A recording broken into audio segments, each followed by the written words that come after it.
High Hopes Music Festival, formerly known as Weekend at Wolfie's, is an all-ages music and camping festival held at Fort Royale Farm in Bedford, Pennsylvania. This festival is hosted by the band Bumpin Uglies, and it's amazing for many, many reasons, with many of its attendees considering it a life-changing experience. It's considerably smaller than many other festivals of its kind, which gives it a very intimate vibe. As Joey Harkum likes to say, this is the company picnic.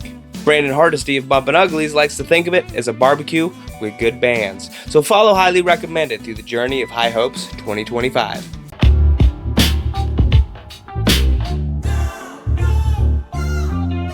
It's Tuesday, June 10th, and we're about to leave to go to High Hopes. We're just putting the last little bit of stuff in our vehicles, and then we're hitting the road.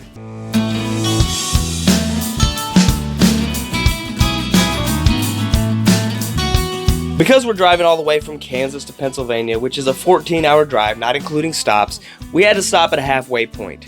Our friends, the Stanleys, were kind enough to let us crash at their place for the night, and then it was on the road again.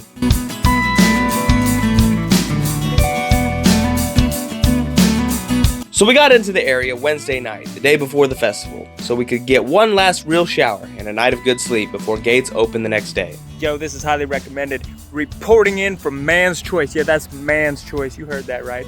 Man's Choice in Pennsylvania. It's right outside Bedford. Tomorrow is High Hopes.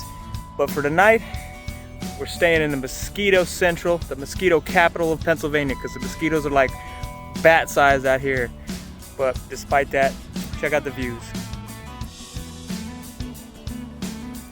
Got the little cabin, and we'll see you at High Hopes. After spending the night in the mosquito capital of Pennsylvania, we got word that gates opened early. So after some breakfast in Bedford, we headed to Fort Royale Farm.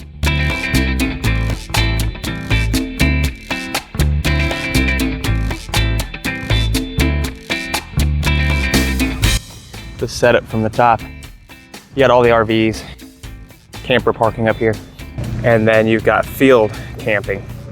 So you got two options. You have the option to camp in this field. I'm not sure. I think people typically prefer the woods. You camp out in this field and you're closer to the main stage. This is, again, more of the camper RV parking. After we got in and got a spot, we got the camper set up and headed towards the woods. This is walking in from the field towards the woods. There's a ton of camping out here. A lot of people camping in the woods, and we'll show you that. But then the Rising Vibe stage is hidden back here, which is where we're headed. One of the things that's very prominent at High Hopes is the take one, leave one boxes that everyone sets out of their campsites. And I'll let Russell explain how these work. Okay, so this is take one, leave one. So like you see, I have a bee right here. It's like my bee. Like okay, that's his bee. If I put it in there. Oh, put it in there. Now it's somebody else's bee. I can take something.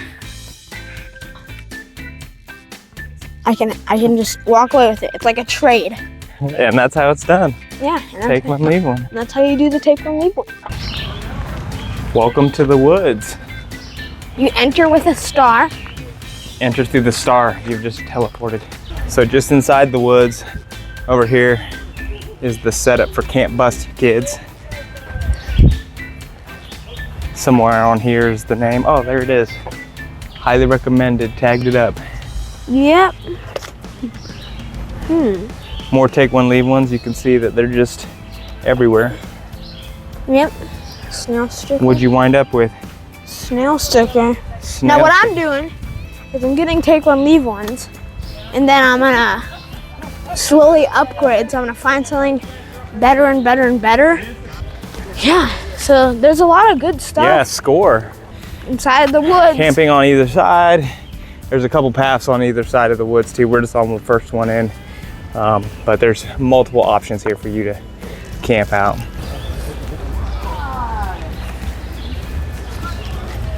What'd you find now? Are you leaving something? Yeah, I left my earplugs. Oh, okay. Took a sprout there. Expanding the sprout collection. Nice. Let's check it out. Nice. All right. We're about to turn the corner and get to the Rising Vibe stage. Yes. One of the highlights for sure of this festival. Yeah. So we're gonna get up here around the corner, flip this camera around, show you where it's at. And this is how you find the Rising Vibe stage. You find the giant banner, the giant tapestry, and you know you're there. All right, the Rising Vibe stage. Let's go high hos! Highly recommended! The Rising Vibe stage is truly a highlight of this festival. It's where the morning and late night sets go down.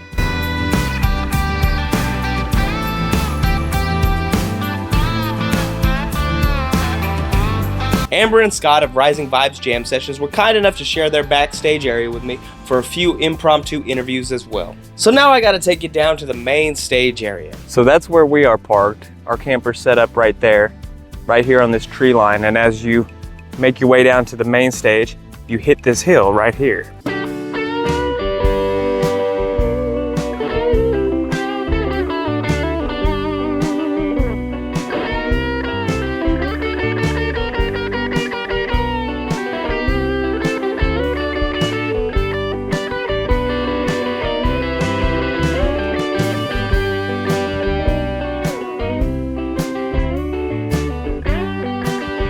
There's the main stage.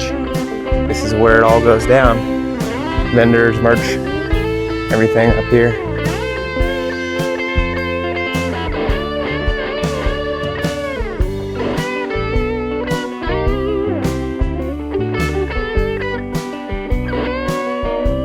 The music of day one opened with an acoustic set by Brandon Hardesty, followed by Ashley LaRue Band, Rockstead, The Best, and the first of 3 headlining sets by Bumpin Uglies. Like I said earlier, there were late night after party sets at the Rising Vibe stage, and to get there, you travel through the woods at night. It looks a little something like this.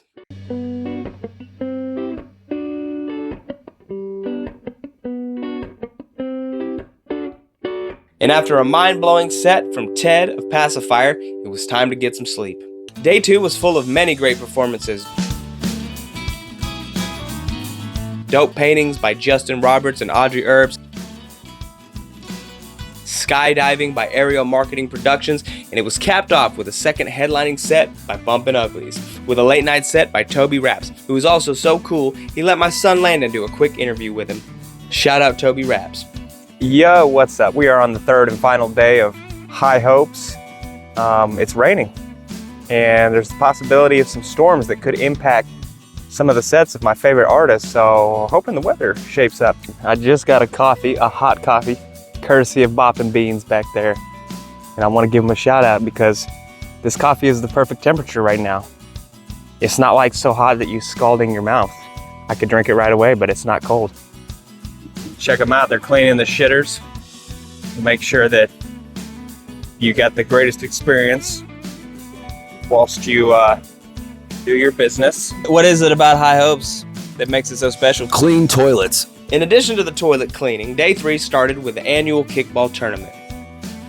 I caught Fender, the drummer of the Bastard Sons, getting his mohawk tuned up in the Courtyard Cuts barber tent, and found the perfect opportunity to chat with the guys of the Bastard Sons. That interview is on my YouTube channel, so go check that out. Then I caught up with Brandon to do a bit of content. The premise of this bit was that I would find B-Hard in the porta potty, which also doubled as his office, and then ask him a few questions about High Hopes, the upcoming album, and tour dates. But sadly, I never double-checked my mic, and the audio was not captured. So, we had to redo the video on the last day. So watch to the end of the video for take 2. One of the most memorable parts of the last day was when what can only be described as a monsoon hit right in the middle of the Bastard Sons set. And while many ran for cover, many took the opportunity to create a pit and dance it out in the storm. The rain let up after that, and the music continued.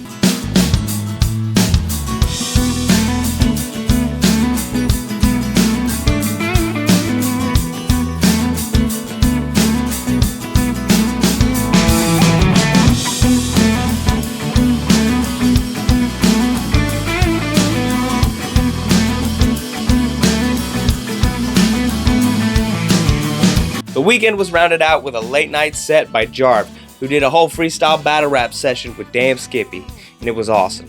The next day, after we packed everything up, I had to catch up with Brandon before hitting the road home. Oh shit, B-Hard? Bro, I'm working here. What do you want? Shit, my bad. Now that I have you, High Hopes is over. How do you feel like it went this year? It was muddy, but awesome. It was amazing. Best year yet. We had our best turnout. I felt the best about the lineup. It was great. It was a great year. What did you think? The bands were amazing. The setting is amazing. The people here, the vibes, It's hard to beat something like this. Well, I appreciate that. We love it. This is the coolest thing we get to do. It's our first year we had rain, but it ended up being a party, I think. So we appreciate you putting that on. Well, I appreciate you bringing your kids. What's up, gang? This festival is for Uglies Nation. You know, you have some of the most diehard fans. Any words you want to say to Uglies Nation? We appreciate y'all. The only reason we're able to do this is because y'all come out and y'all buy tickets and y'all support us. It's an independent festival. There's no money behind it. And we try to make it, as cool as possible, man. There's no VIP here. Everyone's family. It's more of a barbecue with good bands than a festival is the way I like to think of it. So we did this before and I wasn't stoned and it was way funnier. He fucked up the bad content, or the good content. Yes, I did fuck it up with the audio and the microphone. It's like, well, of course I would do that. Now I'm just stoned in a portage on it. I don't know what to do with it. This was supposed to be my office, and he was going to come get me at work. We allowed him to live. It's okay. Yes, I don't know if I'm welcome back next year, actually. I may get banned, barred at the gate. But I appreciate it, man. It's good to be here. Thank you. And thank you again. I'm going to go put some boots on. Peace. So there you have it, a glimpse into what it's like at High Hopes Music Festival, put on by Bumpin Uglies. Such an incredible time. Shout out to everyone involved in making this amazing event happen. High Hopes is highly recommended. Peace.